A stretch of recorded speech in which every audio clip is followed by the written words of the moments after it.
Hey, this is Patrick Murphy Racy, Sony Artisan of Imagery. This is what the back of my a9II looks like with version 2.0 firmware installed. What we're going to be doing this evening is running through all of my settings personally, the stuff that I use for shooting stills, more specifically sports and photojournalism. And because there's a new firmware, it means that my older version of this same video is kind of dated. So I'm just trying to update and keep you guys abreast of what I'm doing. You may do something different, and that's cool, but some people have found these helpful. So we're going to jump right in and go to the a9II firmware settings. What I'm going to do, this is what you see on the back of the camera when you're in the version software here, which is in the last folder, the toolbox folder. So once you complete that firmware update, you can then move off to the settings, and we're going to start here with the first menu set. Now, I'm going to run through these kind of fast. I'm going to talk kind of quickly. Again, these are just my settings. They don't have to be yours. They're just a starting point for many people kind of come into Sony and they don't have a clue what to do with these menu settings. And so this is kind of for them. But it also might be good for you to look at your own and see what I'm doing. Maybe you're doing something better and let me know. That's cool. But maybe I've found something that works for me that might work for you. So it's more of a sharing kind of attitude. So there we go. So file format. I only shoot JPEG for sports. Many of you will shoot RAW plus JPEG, but I just shoot JPEG. So I'm going to leave it there. When I do shoot RAWs, I leave it compressed. You have the ability to do uncompressed RAW, but it takes up a huge amount of hard drive space. So I kind of stay away from that one. I leave it uncompressed. Because I'm only JPEG, the camera out of the box will come set to fine, and I up that to extra fine to get a little bit better result from my JPEGs. And there you go. JPEG image size is going to be 24 meg. I want the largest I can get. Aspect ratio is always 3.2. I do enjoy sometimes shooting squares. It's really nice when you're doing some for a client. You can actually produce a square right in front of them. They get blown away. Sometimes I produce stills that are specifically for a video that I'm making, and I will use 16:9. Sometimes I'm shooting for a magazine cover, and the 4:3 aspect ratio is exactly 8.5 by 11. So you can literally dial in your a9II so that you're shooting exactly what the art director needs to see in terms of proportion. But 3.2 uses the entire sensor area, so that's always the default.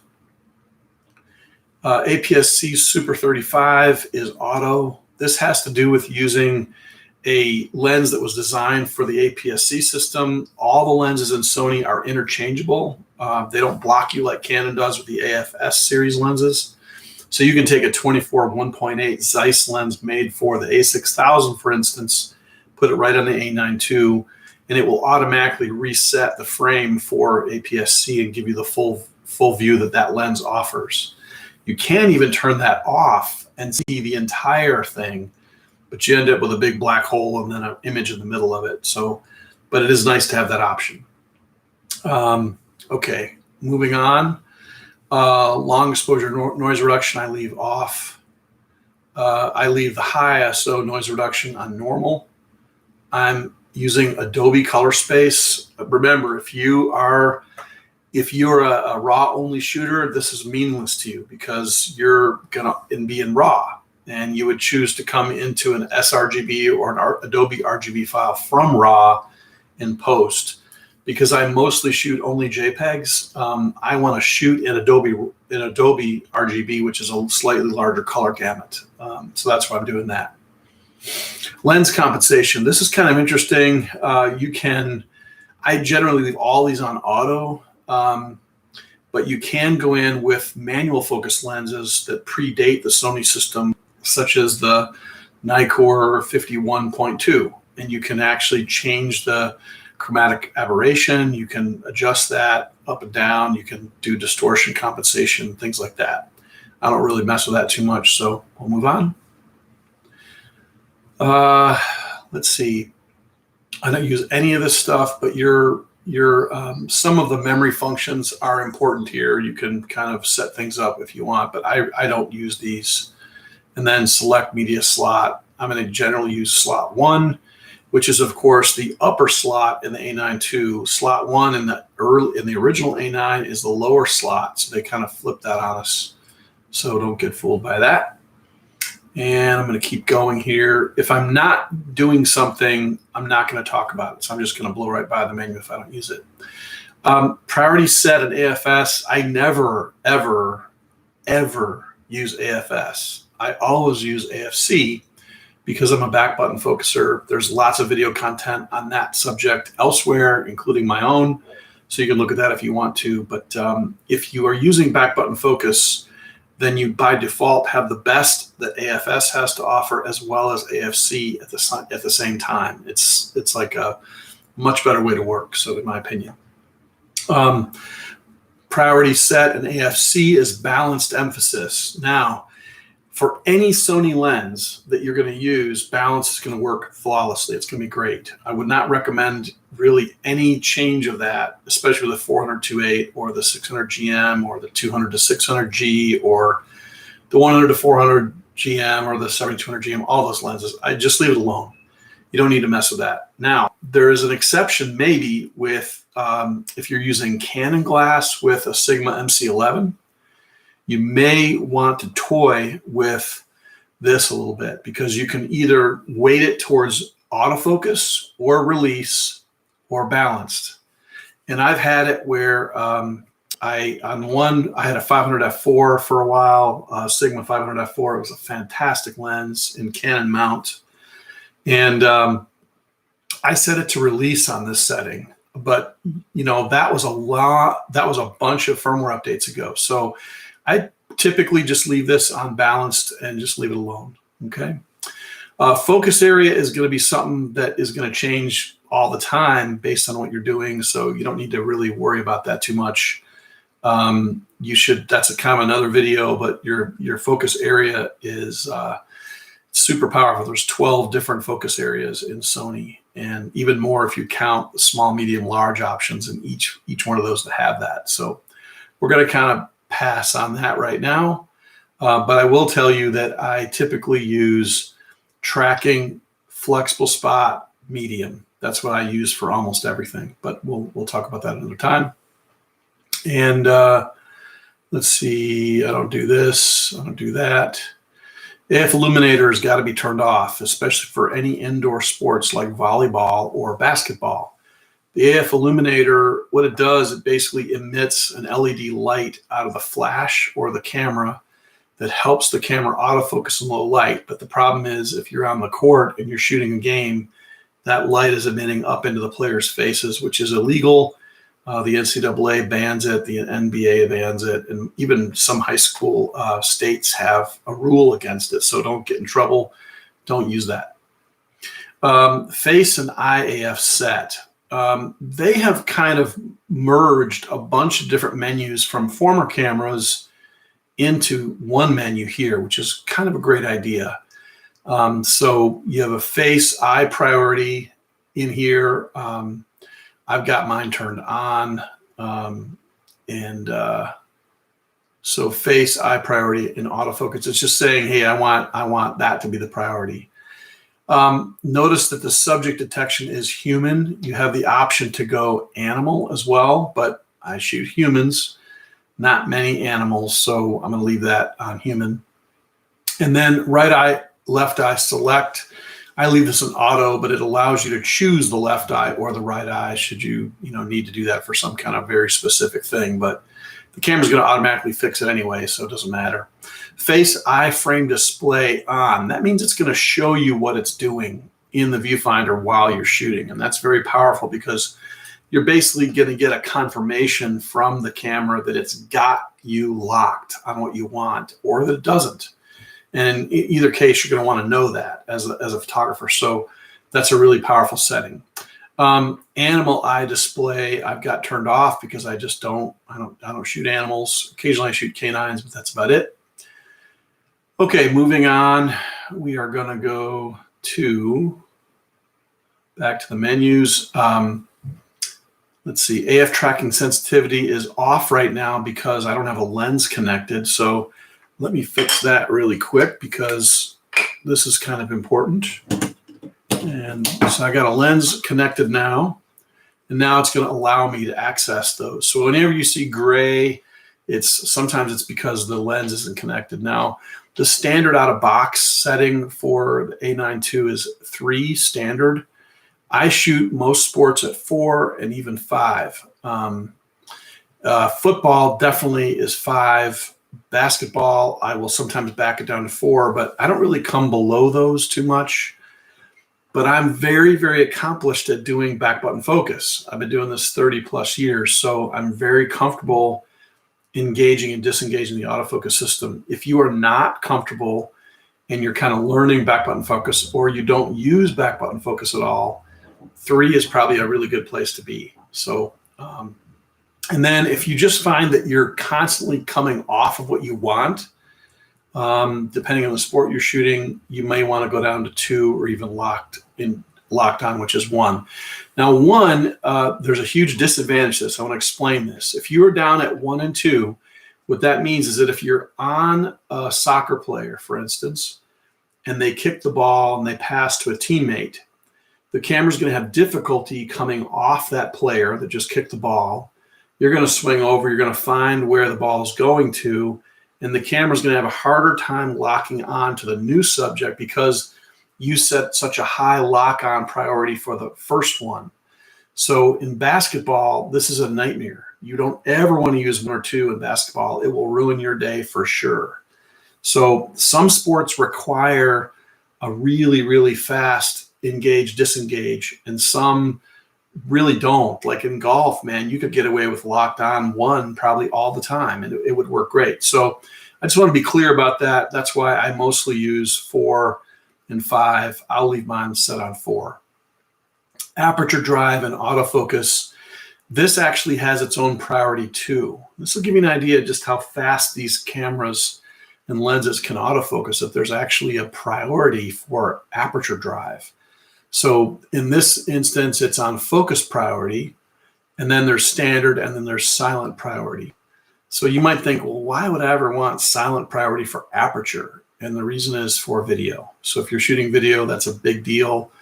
Since I'm a sports photographer and I shoot primarily stills, I'm going to be on focus priority. I don't care how loud the aperture is. It doesn't matter to me. I want just the see, and it gives you a warning. The sound of the aperture may be audible, and the aperture value may not be displayed on the screen. So whatever.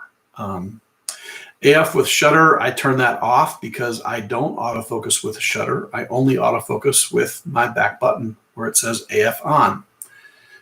Pre-AF is something I really wish that Sony would remove from all the cameras, but at least when they ship the A9s now, it's already in the off position, thank God. But some of the more consumer-based cameras like the A6000 series cameras all have that turned on, which is a bummer because it'll mess with you. If your camera is doing some wonky stuff and you seem to be out of focus a lot of times, even though you think it should be working, but it's usually your first frame that's out, it's probably pre-AF is turned on. So make sure that sucker's off because it's bad news.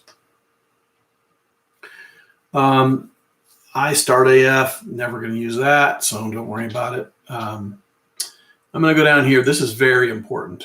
Focus frame color. Now you've got 2 colors to choose from, white and red.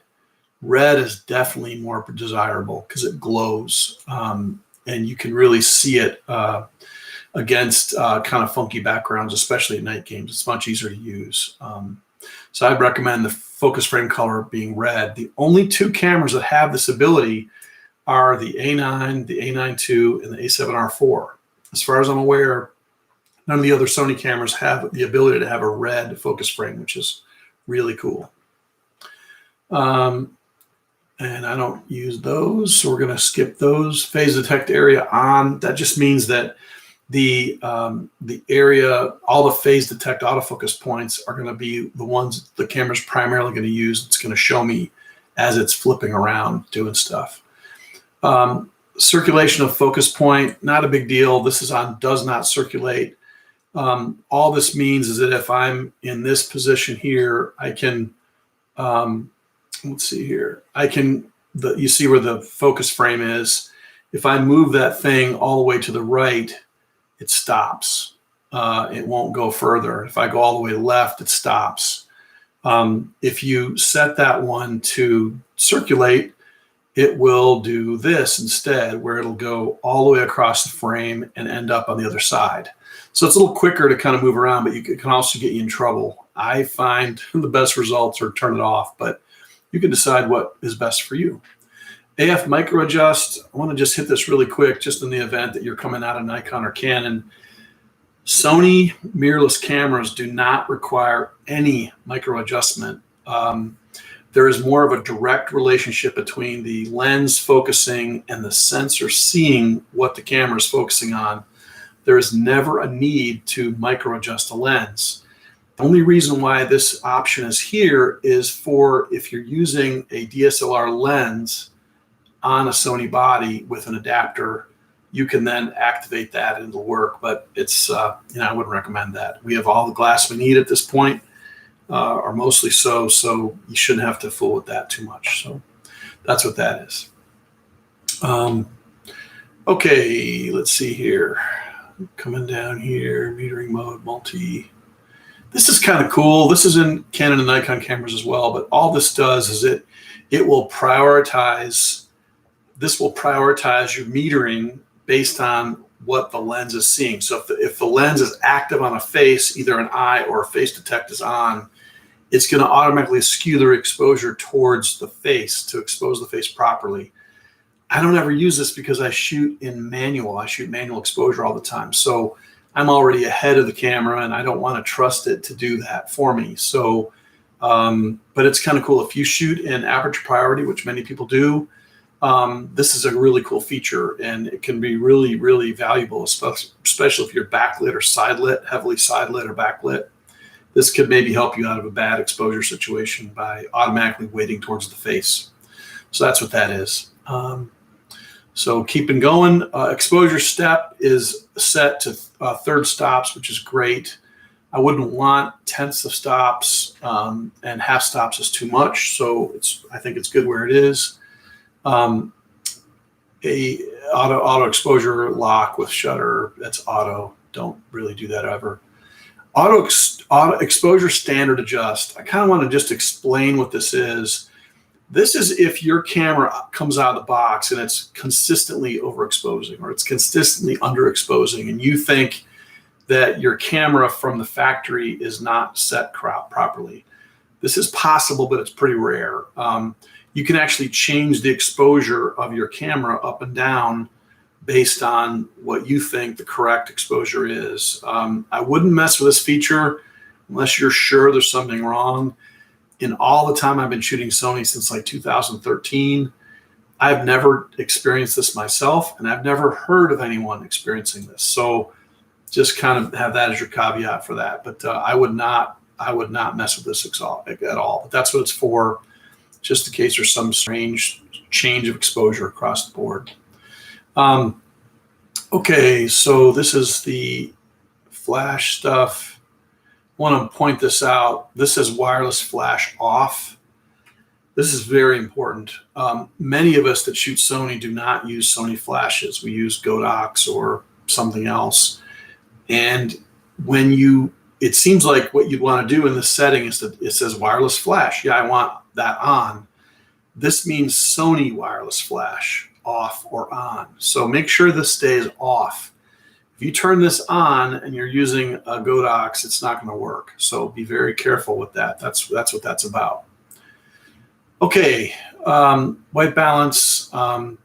This is all, I'm just going to leave that on auto. I mean, you guys, I think you'll already know what that is about, so that's cool. Let's see, DRO and auto HDR. Make sure that's off.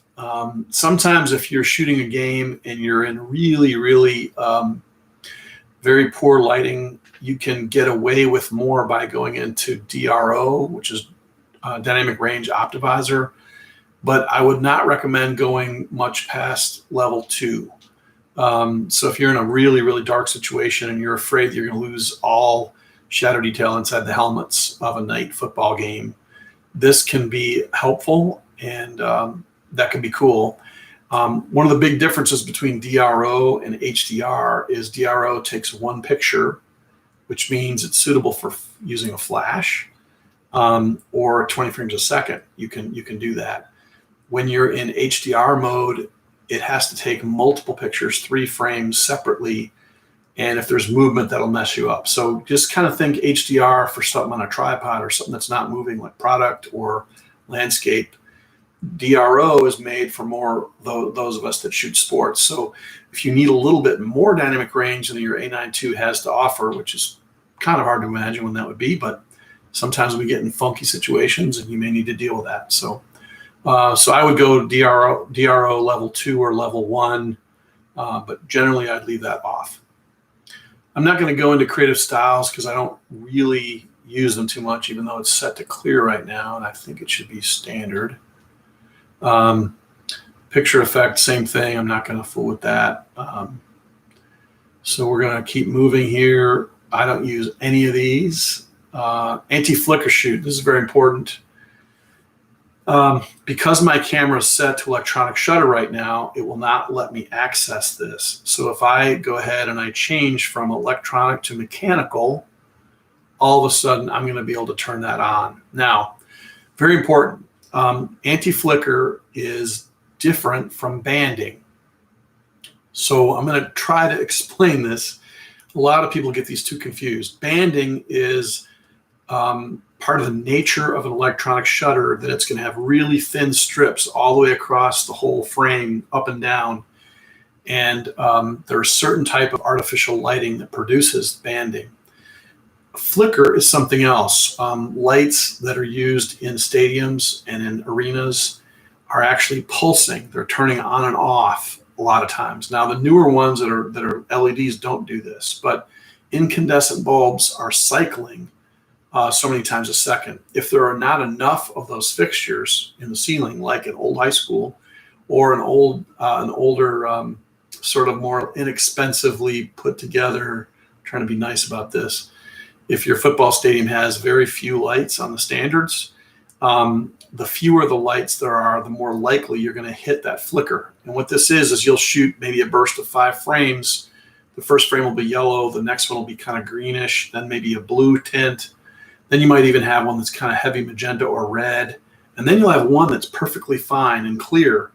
This is flickering. So the shutter on the a9II has the ability to retard and advance its shutter to match the output and the pulse of the lights at the stadium you're shooting in. It's really cool.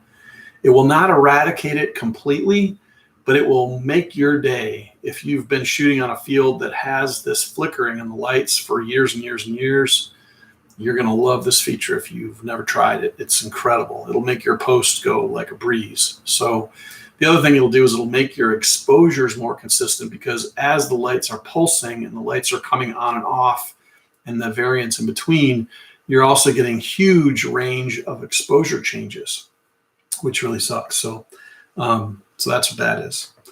So anti-flicker is on. Also, I want to point out that if you leave anti-flicker on, the camera will only turn it on when it needs to do it. Okay, so the other thing to remember about anti-flicker is it has to be in mechanical shutter. You cannot shoot at 20 frames a second and get anti-flicker. It won't work. And the bad news is the A9's mechanical shutter can do 10 frames a second, but when anti-flicker is engaged, it drops to 8. So, but it may be really worth it for you, depending on how bad your light is. Excuse me, I got a cough. Sorry about that. That's what sucks about live video. Excuse me. Okay, higher frequency flicker. This is a new option. We've not seen this before. This is a brand new thing. I don't think it's on any camera except the a9II at this point, but you can for sure kind of expect it to come into other cameras that are produced in the future. And maybe, if we're lucky, even the A7R4, I don't know. Maybe even the A9 will get it in a future update for that. Right now we're at 6.0 on that. I don't think we've gone any further, so we'll see. But that's what high frequency flicker is. This is where you can vary the shutter ever so slightly. and adjust for the weird lines that you get with LEDs and other weird lighting. So this is a kind of a way to kind of split the hairs in between the shutter speeds by varying the shutter slightly to kind of help you and keep your shutter speed high at sporting events where there's a lot of flicker from LEDs and Daktronic ribbon displays and things like that. We're not going to do face registration and all that stuff. And we're going to skip through the video stuff entirely because I'm not going to fool with it. Yeah, we're not going to look at any of that stuff. Okay, so shutter type, I've got that set to C3, which is also my my image lock button. But I can just change that at will. Just hitting C3, I can hit electronic or mechanical. You can leave it on auto, and when you leave it on auto, it'll automatically sense when a flash is engaged. But if that's a Pocket Wizard, it's not going to know. So I use Pocket Wizard a lot to trip arena strobes. So I leave mine on electronic, and then I can change it really fast to mechanical when I need to. So there's that. Front curtain shutter I leave on. This is pretty important. Release without lens. Yes, I enable that. Occasionally I will use as a remote. I have an old 500 f4 Nikkor P lens, which is a killer like horse racing remote. I can use it for baseball, for different things. So the camera won't fire at all when you have that lens attached because it doesn't know it's there. But I do not allow the camera to release without a card in it. That's dangerous. And so we've all been kind of screwed on that deal, and we don't want to go there.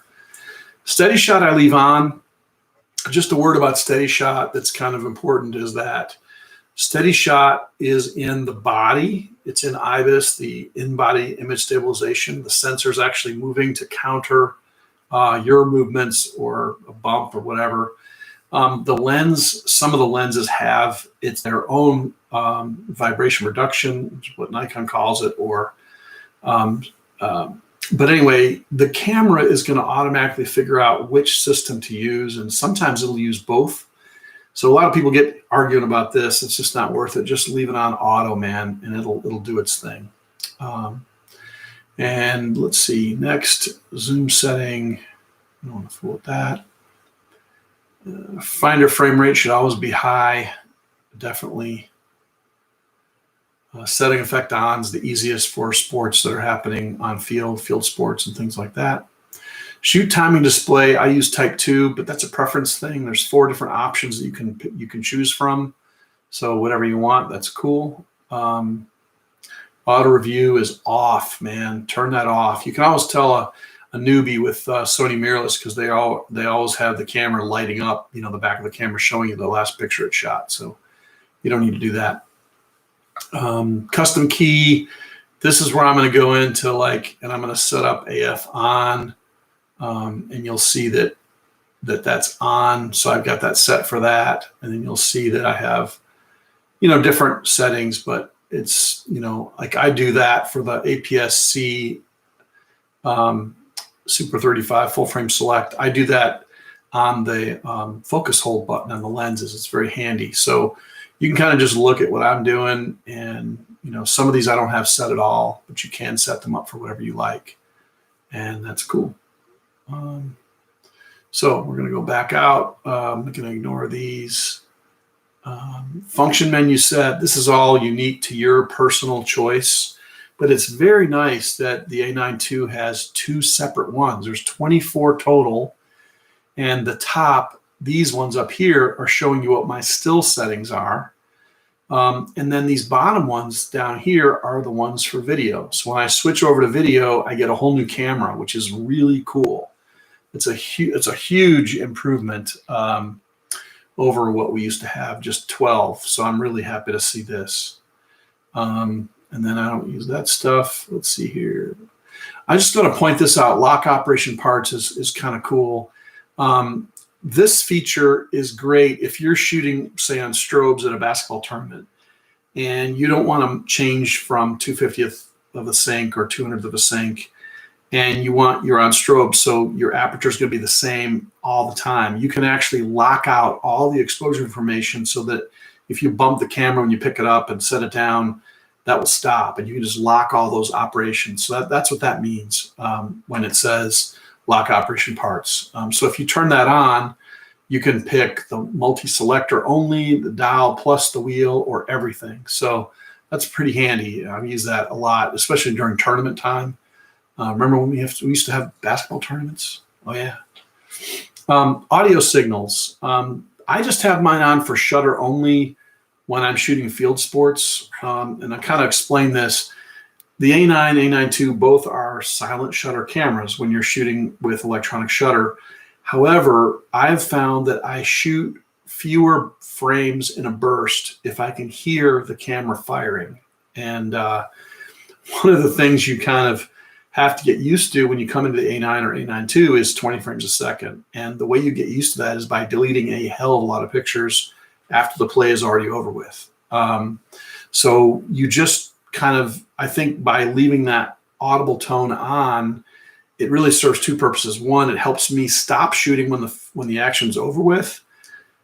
And if I'm totally honest, it helps me when I'm next to a 1DX Mark II, because sometimes they'll hear my camera going a lot faster than theirs, and that makes me happy. So hey, here you go. Okay, I'm not going to mess with any of that stuff either. That's for another day. That's Greg Gibson's area. Same thing here. Yeah, I don't need all this stuff. A device name, I do this. Okay, so my device name is a9II. I use 2 small case I's for that. And then also, yeah, that's a really good thing to do. So I do that a lot. Okay, I'm just keeping going here. We're in playback. There's not a lot here that I use. Like there's almost nothing. Okay, there will be some things in here. This is a kind of a easy one. The default setting here is cancel first. And what this is about, it's about how many keystrokes it takes to delete a picture of the back of the camera when you're looking or in the EVF. I don't like to have like 3 keystrokes just to delete a picture. I just want to do it quicker than that. So by doing delete first, you'll be down to 2. You'll hit twice and it's gone. It's much better for me. Power save start time seems 1 minute seems to work fine for me. I do change this occasionally when I'm doing a basketball remote on the post. I will change that to like 3 or 4 minutes, and that way that the camera stays awake for longer. But with these Z batteries, these things are so good, it doesn't matter. So that doesn't make any difference. Seems like, you know, the camera will be good all game instead of having to change at halftime and stuff. So that's pretty sweet. Okay, power off temperature standard. I always set this on high. I just leave it. So that's more of a video setting. The camera can get hot and start to mess with your stuff, but hey, whatever. Now, pay attention. This next one is a brand new item that doesn't exist too. So this is an easy one to miss in the menus. So down here, it says anti-dusk function. Now, usually what that means is it's going to shake the sensor and kind of shake dust off of it. But in this case, when we hit OK, it's going to show cleaning mode, which is what we've had in all the cameras going back quite a ways. But here's the new one, and that is shutter when power off. If you have this turned on, it means that when you shut the camera off, the mechanical shutter is going to close and it's going to protect the sensor while the camera's off. So anytime you're changing lenses, if you turn the camera off first, that shutter is going to come out and block the sensor and protect it. And you'll change the lens, and then as soon as it's back, you'll turn the camera back on. It'll open, the shutter will open. And in theory, what you're doing is you're protecting it from the elements, whether it's raining or if it's like sea spray or salt or something worse, like dust in Africa or someplace. So when you see this on, it means that that shutter is going to come down when you turn the camera off. When you turn it back on, the shutter is going to open again. And so you have to remember to turn the camera off and on all the time when you're changing lenses. That's A. But B, be very careful. If you got fat fingers and you're clumsy, I would not recommend using this feature, because if you even touch one of those shutter blades accidentally, you could literally ruin the shutter. The mechanical shutter in these cameras is extremely delicate. So be very, very cautious. If you're kind of more German and you can kind of keep all this in your head as you're going, this is great. I'm going to be using this. I keep my fingers out of the camera really well. But if you are somebody that fumbles in a bag a lot in a hurry and throw lenses in without a cap on, I would not recommend this. This is not a good thing. So just use your own judgment for that, but that's what that is. So, but this is a brand new feature, and it's hidden in anti-dust function, which makes sense. Now, this is another biggie, okay? Touch operation, for God's sakes. If you're a sports photographer, you're never going to use this. The only time you might use this is to set a remote camera once, and then you're not going to use it again. I would recommend turning this off. If you have a constant problem with your A9s, whether it's A9, original A9 or a9II, where each time you bring the camera, it's on a strap hanging on your shoulder, you bring it up and your autofocus sensor thing is way off. This is because your touch button is on, your sensor's on. So turn that sucker off, touch operation off, man. And then you'll have a better chance of having that indicator where you want it to be in the viewfinder, which is like in the middle or wherever you want it. But that's what that is. Okay, I'm not going to bother with that because I just turned it all off. So let's go to the next one. Mass storage is where you have to be set when you're doing a firmware upgrade. So the very first move you make when you're going to do a firmware upgrade on a Sony camera is to set this up so that it shows mass storage. If you don't do this, you can spend days trying to update your camera. It's not going to work. So there you go. Okay. And let's see, date, time. I'm not going to worry about any of that stuff. Copyright info. I do this. You can write copyright info on. You can see, here's my name. This is embedded in every single file. And, you don't know what people are going to do with your stuff, but this is kind of what it shows in the back end of the file menu in Photoshop or in Photo Mechanics. So if you've got this all set up, it's going to guarantee that someone knows who this image belongs to and their name. And that's like a big deal. So I appreciate very much Sony.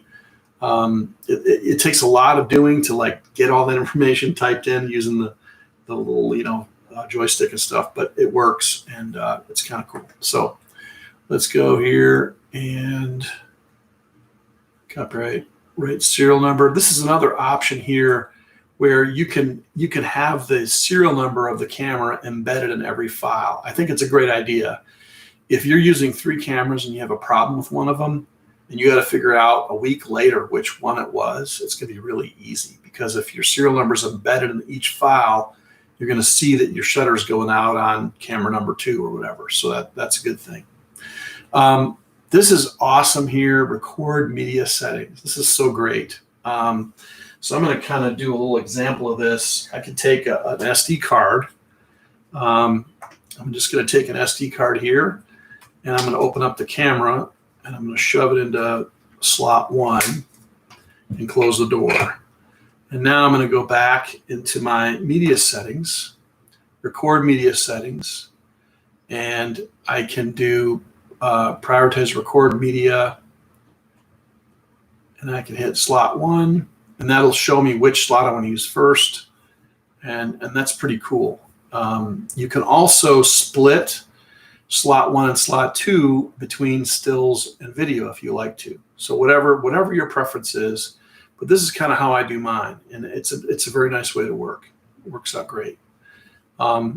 Select recording folder, and then file folder settings. There's a whole bunch of options in here, so you can do different things here too. So and then display media info. This is kind of cool because it tells you how many images you can shoot on this card with what's left over, and how much video you can shoot at your current settings. So this is so 2 hours and 13 minutes of video and 6,000 pictures. So it's kind of a nice thing to have. And finally, it shows the version, which is 2.0. And it's interesting to note this lens is on version 2. This is a 55 millimeter 1.8. It did get a firmware update a while back, and so I've got that going. And then this is really cool. So when I put the card in, it says save and load settings. So if I hit that, I can load the settings. Let's see here. I can save the settings here, save new.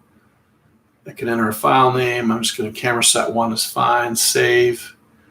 And what it just did is it recorded all of the settings that I just set on my camera. It's all on an SD card now. And so what I can then do is I can take that card out, I can put it in another a9II, I can put this on load and then hit load, and it will load all those settings onto the camera. So this is pretty cool, and I definitely appreciate Sony listening to so many pros just begged, and some of us screamed a little bit about doing this, because like if you go to the Olympics and you're going to borrow a bunch of gear, you know, you might get 5 cameras to cover the Olympics for, you know, 9 weeks or whatever. And you really want to just take that card and put it in each camera, and then all the cameras are uniquely set up for you, just like your camera at home was. And so when you're checking stuff out from Sony Pro Services at events, it's super handy if you just show up with a card and it's got everything on it. So I really appreciate Sony doing that for us. It's awesome. So that's what that is. And then setting reset will reset all the settings, but it doesn't do all of them. So just from experience, it will leave a lot of them the same. It'll change some of them, but not all of them. So just be aware of that. And I don't use my menu too much, and we're back to the beginning. So I know this is long. We're at 41 minutes. It takes a while to get through those menus, man, and I'm sorry about that. But hopefully some of you will benefit from this. One other thing I noticed is that when we do the punch-in with the S35 to full frame switch, which is on the 400 GM and the 600 GM, you could do it on the ring. The camera before would not let you set the ring up unless that lens was attached, and now you can, which is really cool. So you no longer have to have a 400 GM or 600 GM attached in order to activate that custom function. That always bothered me. So it's another one of the things somebody didn't mention they did, but it's an improvement, and I really appreciate it. These are all the settings that I use for the a9II. You can use them or not use them as you please. I hope this has been helpful. And the next thing I'll be doing is a 6.0 A9 setting menu video. So thanks so much for watching. I know this is like a long, long time, and there's a bunch of people saying hi from Manchester, and let's see, Redbox, ability after firmware update. Yes. Oh, A7R3. Cool. I didn't know that. That's awesome. And yeah, no high frequency flicker on A7R4. That would require a new update if it's possible for that hardware to be updated. That's, we don't know. And Mark, thank you for saying thank you. I really appreciate you, brother. I'm glad somebody's watching. This is cool. So there's no other comments. So if you have comments about this video, please put them in the comments below, either a question or a comment. If I did something wrong or made a mistake, I do that. I definitely do that. Let me know. I would like to correct it, at least in the copy below in the description. And otherwise, enjoy your a9II. It's a fantastic camera. It's the ultimate camera. I don't think there's any camera, I know, there's no camera on the planet like it. And it's so cool to have something so small, compact, and relatively inexpensive as compared to what the big boys are charging for the big steam locomotives that are this tall. So anyway, thank you for watching. I'm Sony artisan Patrick Murphy Racy, and it's time to end this video. So here we go. Unfortunately, it takes 2 button clicks to do that. So here we go. We're out now.